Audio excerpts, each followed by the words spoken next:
Julie Andrews as a woman pretending to be a man, pretending to be a woman in Blake Edwards' new comedy, Victor Victoria. It's one of 4 new movies we'll be reviewing this week on Sneak Previews.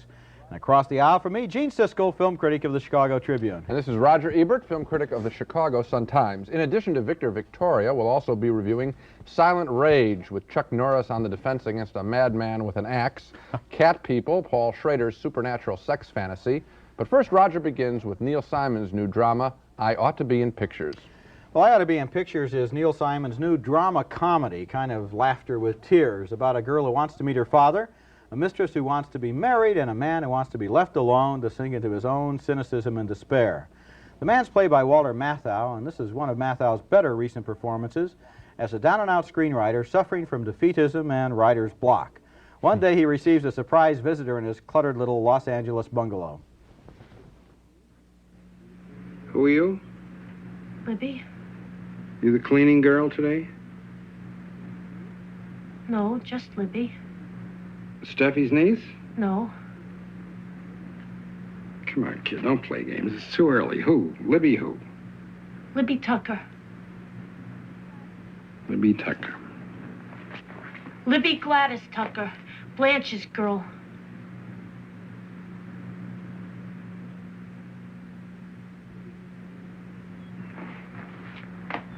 What are you saying to me? I'm saying I'm your daughter. Oh, my God. After the initial shock has worn off, she tells him her plans. I won't be here in the morning. I want to leave the house about 7. Where are you going? Well, I thought I'd get an early start on my career. I have to look for an agent. You think there are agents wandering around the streets at 7 o'clock in the morning? You're really serious about this, aren't you? Why not? You like disappointment? You like rejection? I wanted to be tall, I'm not. I wanted to be rich, I'm not. I wanted to be gorgeous, I'm not. When you start off your life like that, what could they do to disappoint you? Come here.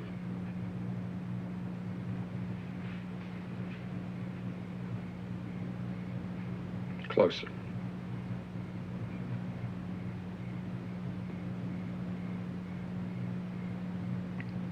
I'm sorry about this morning.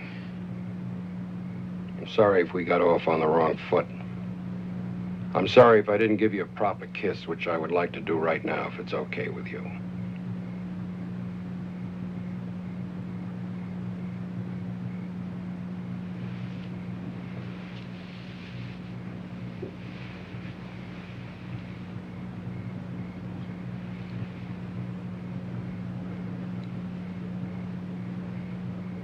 I'm gonna get up at 6:30 in the morning and make you breakfast. You like waffles?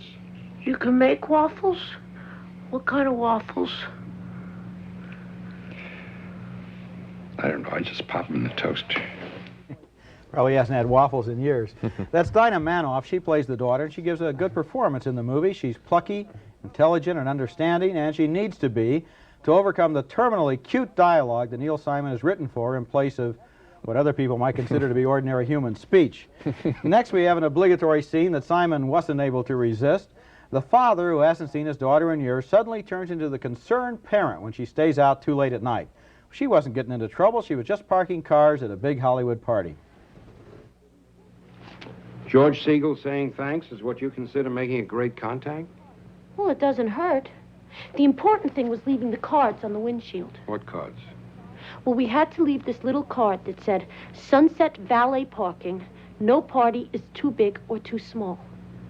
Only on the back of each card, I wrote, Libby Tucker, New York trained actress, no part is too big or too small, with my phone number. I must have left 30 of them. I mean, even if only 2 people call, it was worth the money I spent. Okay.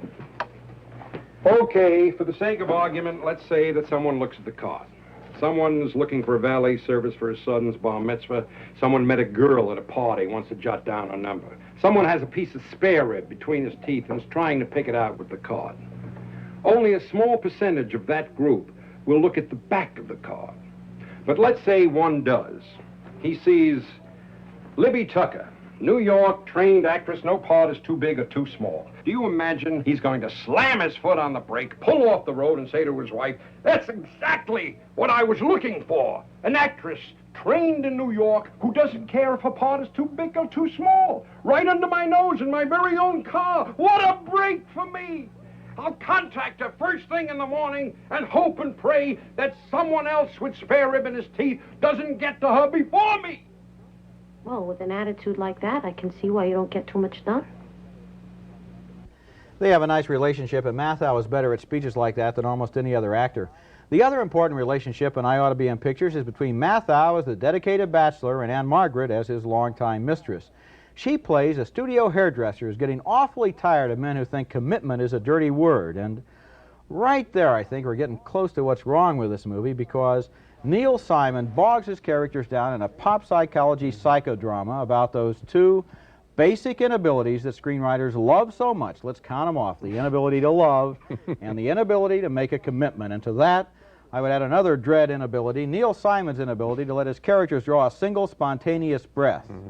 And yet, and this may come as a surprise based on what I've already said about the movie, I do recommend it with reservations, despite its obvious cuteness and contrivances, because Matthau and Manoff and Anne Margaret succeed somehow in bringing some fun, some tenderness and humor to their characters. It makes them interesting in spite of the script. I don't think I've ever heard you knock a picture so hard and then yet recommend it. And real borderline. Well, I don't think it's borderline. I think you were right in all your negative remarks. It is a battle between these actors who are capable of good work and Simon, who sinks them left and right. And I want to give an example of one scene quite quickly. There's a real sweet moment between the 2 of them, and they are capable of having... Matthau and his daughter. That's correct. And at the end of it, she says, there's tears on the both parts. And she says, do you have flood insurance?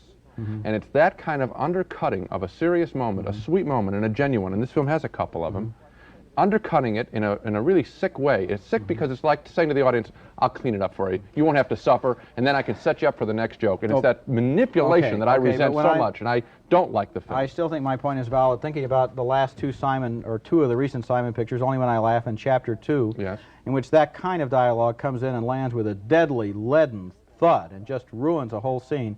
I do believe that in this film, Matthau and Dinah Manoff and Anne Margaret do work with this material and make it fun to watch the movie, even while we're saying, oh, God, nobody speaks like that. Why does Simon write that dialogue?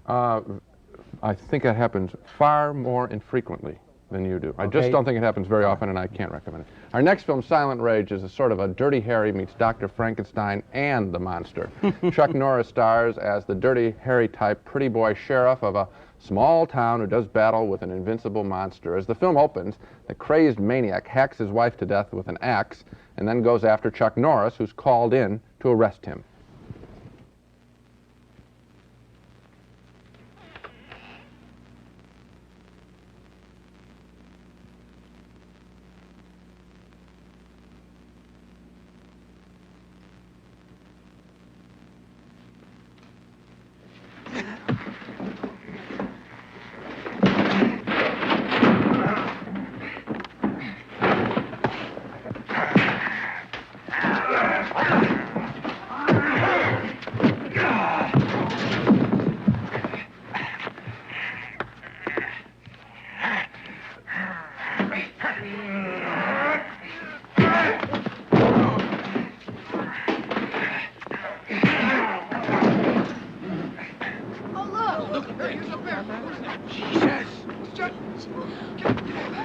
Halt!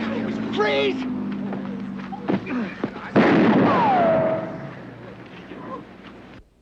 What happens next is that Norris and his deputies nearly destroy the killer, but some crazed doctors feed the creep an experimental pill that not only keeps him alive, it gives him the ability to recover from any kind of wound. In other words, this makes the guy into a walking, talking variation of that indestructible killer who threatened everybody in Halloween.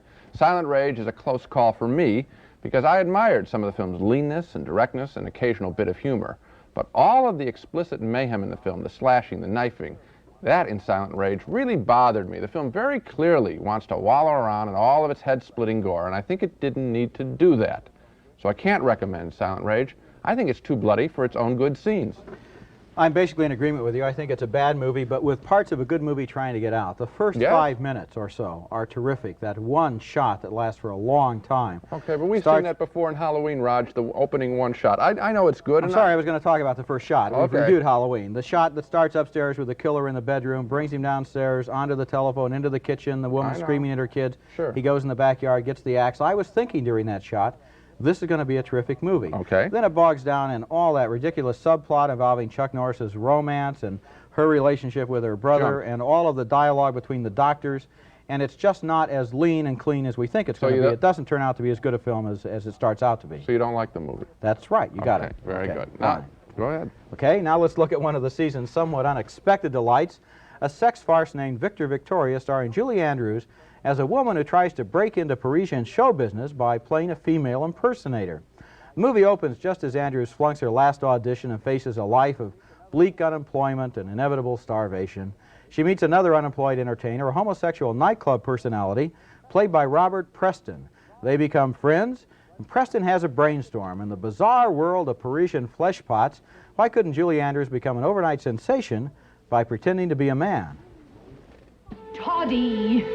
You're delirious. Lower your voice. Toddy. Lower. Toddy. Oh, Caruso, not Shalya. If you don't get back into that bed. Good. When you're angry, it drops naturally. Think angry. Oh, God, what an inspiration. I'm going to get it off. Victoria, it will work. Oh, Toddy, it will If you not. listen to me and do exactly as I say, in 6 weeks you'll be the toast of Paris, and we will both be very rich. Oh, yes. Very, very, very rich. But, oh, my God. No more Bathlight Opera Company. Well, of course. No more Mikado and CD tenors. Yes, but... Caviar instead of meatballs. Where are you going? To get some scissors. Andre Cassell is the biggest agent in Paris. If I'm the greatest, why hasn't he heard of me? You're the greatest, but you're unknown. Except in Poland. Poland? You're Count Grzinski, Polish aristocrat. And you speak very little English. Oh, now wait a minute. We met in Warsaw, fell in love, and I brought you to Paris. Now, hold it. What's wrong? What's wrong? What's right? A woman pretending to be a man, pretending to be a woman? Ridiculous. It's preposterous. In fact, it's so preposterous no one would ever believe it. And yet you expect them to believe Count, what's his name? Grzinski, a gay, Polish, female impersonator. Darling, all anyone has to believe is that you're a man. Wow. To convince an audience that an illusion is real, the magician creates a plausible diversion. Count Grzinski is our plausible diversion. Toddy, no audience is that gullible. They'll know he's a phony. Right. Well? They'll know he's a phony. Robert Preston has come a long way from the Music Man. Now he's selling transvestism instead of trombones. But I think you can see in that scene some of the charm that he brings to this role. Preston is a charming confidant, a rogue and a schemer. He masterminds Andrews' career as she's transformed from an unemployed has-been named Victoria into an intriguing female impersonator named Victor. One night, her performance catches the eye of a millionaire Chicago nightclub owner played by James Garner.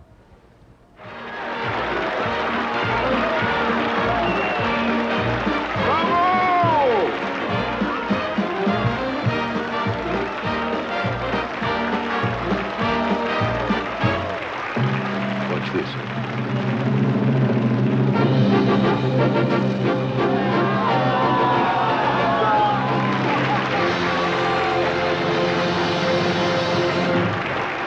It's a guy.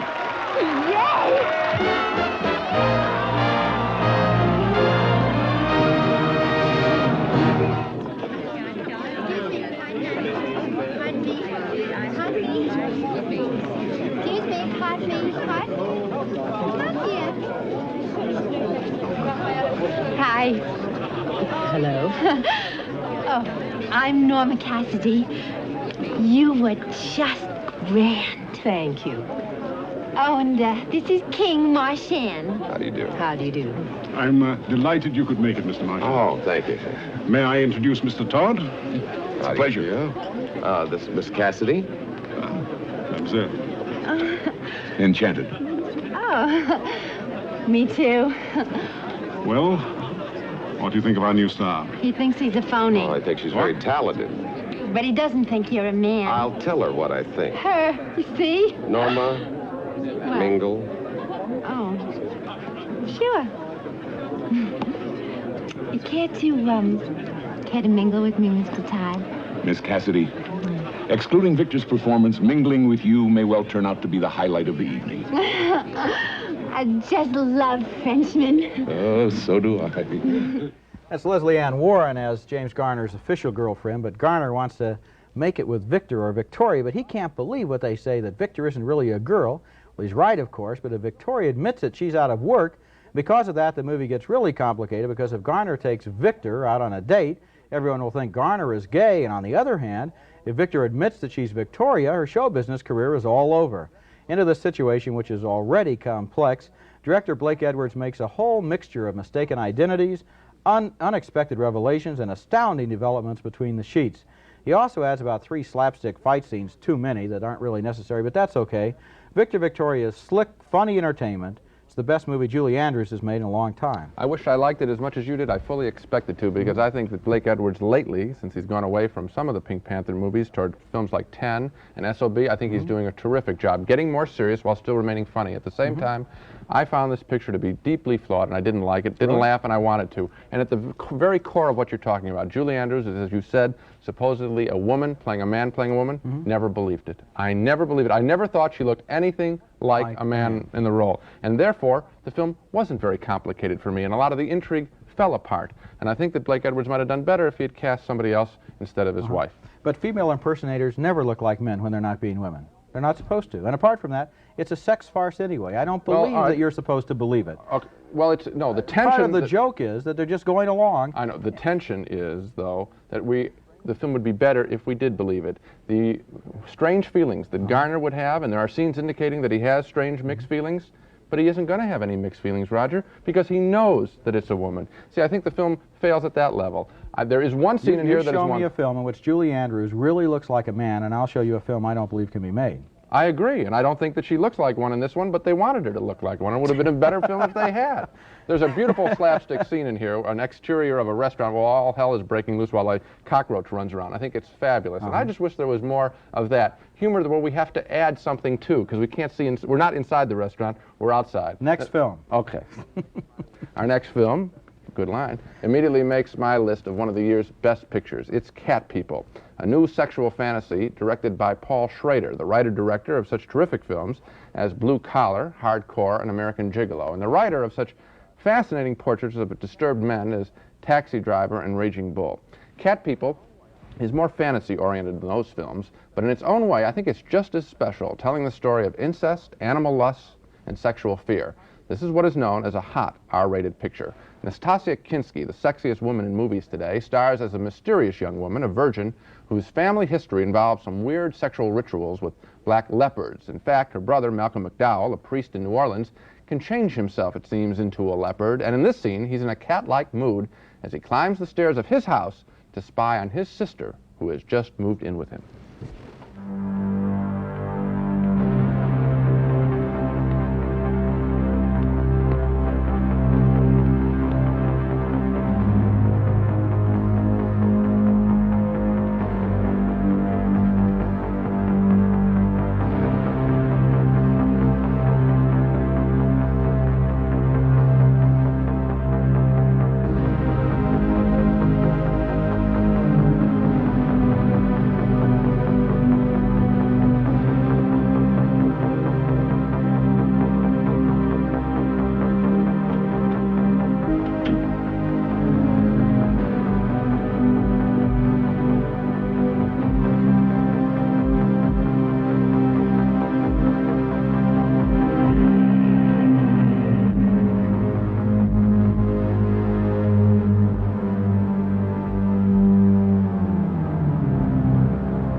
beautifully directed scene, assisted by the music of Giorgio Moroder. So far, he is just staring at her, Malcolm McDowell. Later in the film, he becomes more aggressive about his desires to have sex with her. He believes it is their destiny to be joined together because they share a common animalistic heritage. I've waited a long time for you. Oh, don't you touch me! But I'm the only one who can touch you. And you're the only one who can touch me. Don't you see, we're safe together because we're the same. Dave, I'm not like you! Oh, yes you are. You've always known it.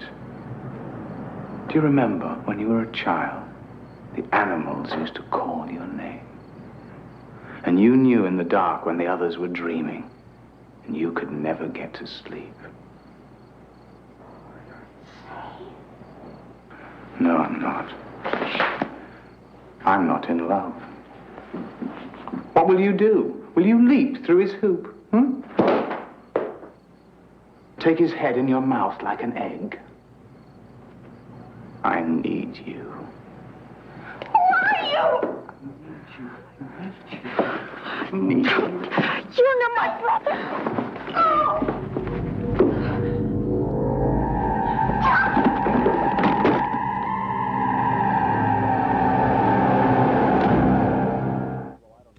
If you think this film is coming out in favor of incest, well, I don't know, maybe it is, but much more important, I think that filmmaker Schrader is saying that incestuous feelings are present in the human animal. And this film, like so many of Schrader's movies, walk us through a lot of sexual taboos. Cat People also walks us through such emotionally loaded ideas as fear of loss of virginity, fear of turning into a sexual animal, of letting loose your darkest emotional desires. It's a film that is very challenging for a horror film, a film that proves, I think, that you don't have to be sleazy to be thrilling. I rank some of the scenes in this movie, in fact, with the work of the grand master of suspense and horror, Alfred Hitchcock, and I guess that's about as high a compliment as you can pay to any horror film. I also admire this film very much. One of the things I liked about it was the way that Schrader fairly fearlessly integrated myth and magic with everyday details of the guy cleaning out the cages at the zoo and so forth. He handles both worlds. And didn't apologize for the fact that he is saying there is a world of magic that exists co-equal with the real everyday world that the rest of us inhabit. I think that's a very good point, and it is challenging. You know, people criticize films like this because they're raunchy or something like that. It would be much easier to posit a very innocent, happy world like Neil Simon does, a very safe little world. I think it's exciting. I think it makes the film more real when it gets fantastic. I would like to make another point, too, and that's about Nastasia Kinski, and this starts with a little story. Last Saturday night, I was down in the basement of a house of a friend of mine. He's a film buff, and he gathered a group of friends, and we watched 4.5 hours of movie trailers from the early 50s. 4.5 hours of all of these terrible movies, and during that entire time, only one person really jumped out of the screen and became alive, and it was Marilyn Monroe. I think Nastasia Kinski has the same thing Marilyn Monroe had, whatever that is. There was something magic about her. I've seen her in 3 films now. I think she stands aside from all the other young actresses, and I hope I'm not going out on a limb, but I think she's remarkable. I think you're absolutely right. I mean, she is compelling. As soon as the camera comes on her in this movie, you're watching. Unpredictable, a strange look, an androgynous look, perhaps. I think that she is a perfect casting here, both her and Malcolm McDowell. I think it's an absolutely terrific film. Okay, so a real good endorsement for Cat People. Well, there's Sparky the Wonder Dog reminding us it's time for Dogs of the Week, the week's worst movies. Well, my dog this week is something named Mark of the Witch. It contains probably about the absolute minimum you can put in a movie and still call it a movie, even at $1.25. It takes place on a college campus, and it looks like it was made as a class project. A bunch of psychology students and their professor read some incantations and chants out of an old book of witchcraft, and they decide they're going to try to summon a witch during a beer party. First, they have problems because the book calls for a sprig of rosemary, and all they have is some dried rosemary in a jar from Spice Islands. But then one of the it works, and one of the co-eds is possessed by a witch who has been dead 300 years.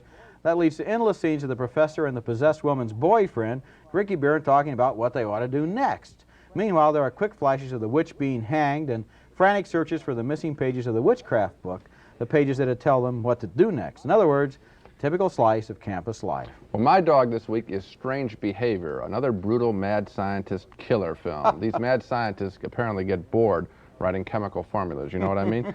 In the case of this film, a doctor, a mad doctor, is busy wiping out the firstborn son of all of his enemies in the town of Galesburg, Illinois. And I don't know what Galesburg, Illinois ever did to deserve it. They used to have a good high school basketball team when I was growing up. What's shocking about this dog is not that it's so bad. That's standard with Dogs of the Week. What's surprising is all of the big names in the cast. Louise Fletcher, an Oscar winner, Michael Murphy. I guess they needed a paycheck. But collecting it from this kind of trash, that's strange behavior. And Roger, speaking of Dogs of the Week, I want to thank all of the viewers who wrote us when I asked an innocent little question here a couple of weeks ago. I said, I have a feeling that the movie The Creeper with Hal Holbrook and a bunch of doctors going off on a trip, that movie has been retitled. It's called The Creeper when I saw it.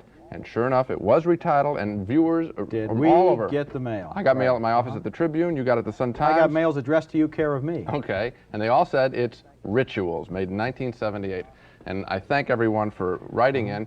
And it shows, I think, the viciousness of some of these film companies, or the cynical side of them, that they'll just retitle anything, and they'll just try and capitalize on the horror film genre. Take an old movie, retitle it, sell it again. A dog by any other name is still a dog, and so much for the dogs.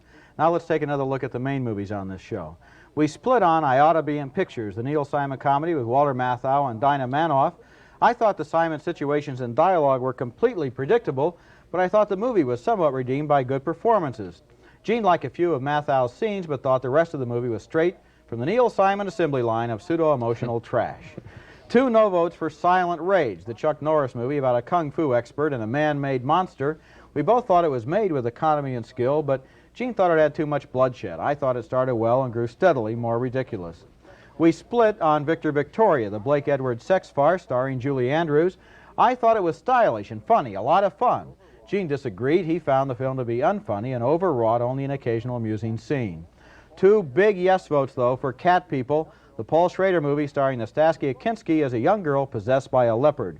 We both admired the way the movie combined details of everyday life with elements of myth and magic. We think it's one of the best horror films we've seen in a long time. I agree. Well, that's all for this week. Join us next time when we'll take a look at 4 new movies, including A Little Sex, a romantic comedy starring Tim Matheson and Kate Capshaw, and Some Kind of Hero starring Richard Pryor as a returning Vietnam vet. Until then, we'll see you at the movies.